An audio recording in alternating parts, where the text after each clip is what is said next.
Back with another episode, and topic this time is going to be Sears.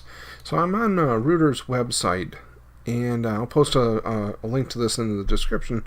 But it looks like there's an update here that Sears has picked a liquidator. If you're not familiar with Sears, as far as recent news, they're in the process of going through bankruptcy. They filed Chapter 11 a couple months ago. Well, the thing is they have not been able to work out all the particulars of how to restructure and whatnot. So from what I'm reading here, it looks like they're basically on the verge of going Chapter 7, which, if you're not familiar with that term, means full liquidation. So Sears would be no more. But I'm reading this article here, guys, and I'll put the link in. It looks like they've lined up a company out of New Jersey called Abacus Advisory Group to sell the inventories of tools, appliances, and store fixtures should negotiations with Chairman Edward Lampert end unsuccessfully. He made a $4.4 billion bid recently, and it actually has not gone through, which is pretty surprising to me. If you guys aren't familiar with the whole thing with who Eddie Lampert is and his relationship to Sears, it's a very bizarre set of circumstances. I'm sure this is something that's going to be in a textbook here probably for decades.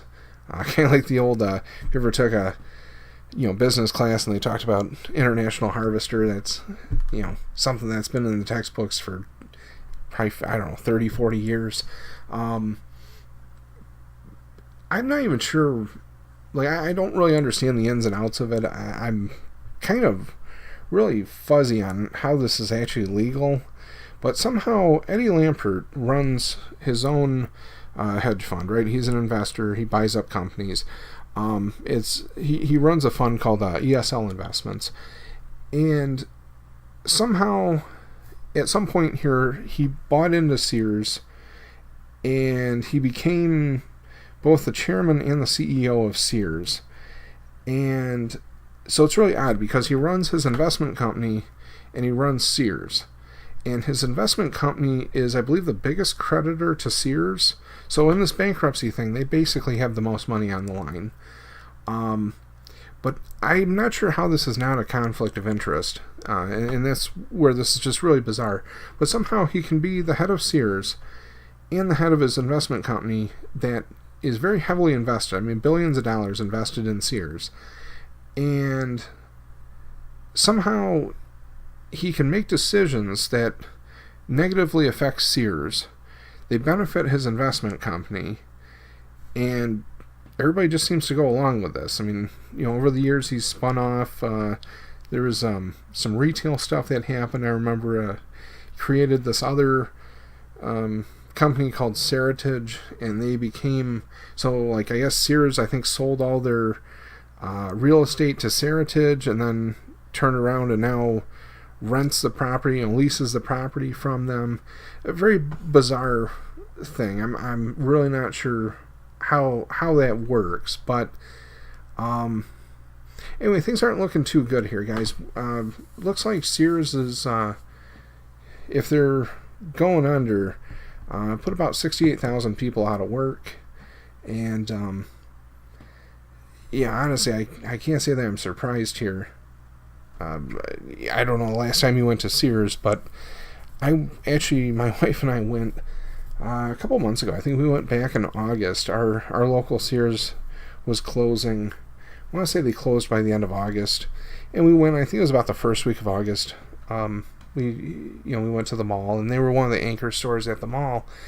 And I remember walking the aisles, and I mean, it was a ghost town. Not that that's any surprise. I mean, I've probably been to Sears 3 times in the last 10 years, 15 years. I mean, and I think 2 of them happened here in the last couple of months. But yeah, I remember going, and it was just bizarre. I mean, it was just surreal to walk through the store because there's so much merchandise. I mean, just racks and racks and racks of merchandise. And it just sits. I mean, there's no employees. It's like somebody just turned the lights on and just went in the back. Almost no employees.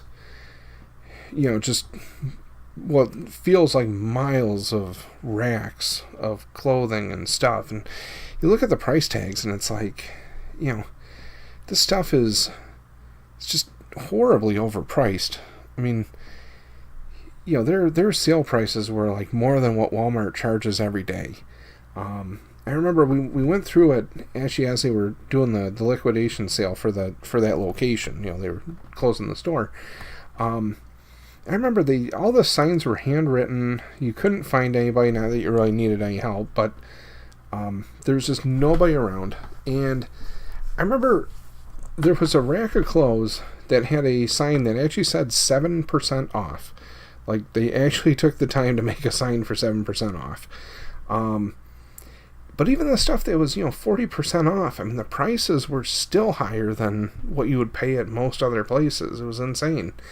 And then I remember, I think we had to walk the entire store end to end, both floors, before we found a register that was actually open. We bought one little shirt for my son. It's a cute little thing. It was a dinosaur riding a surfboard.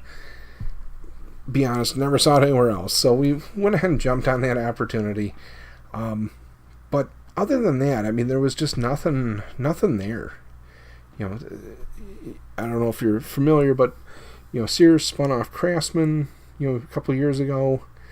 They dumped their credit card division a while back. I think that was about maybe 10 or 15 years ago.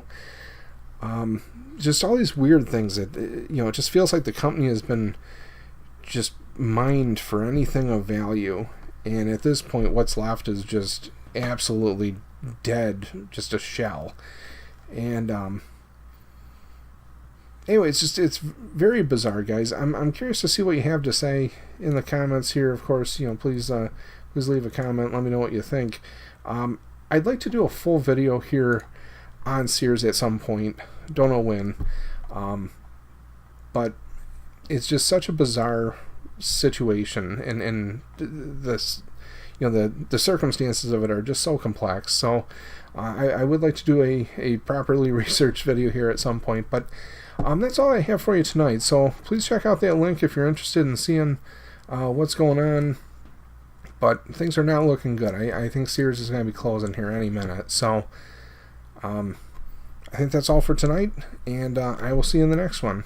Please like and subscribe, and I'd love to hear your comments.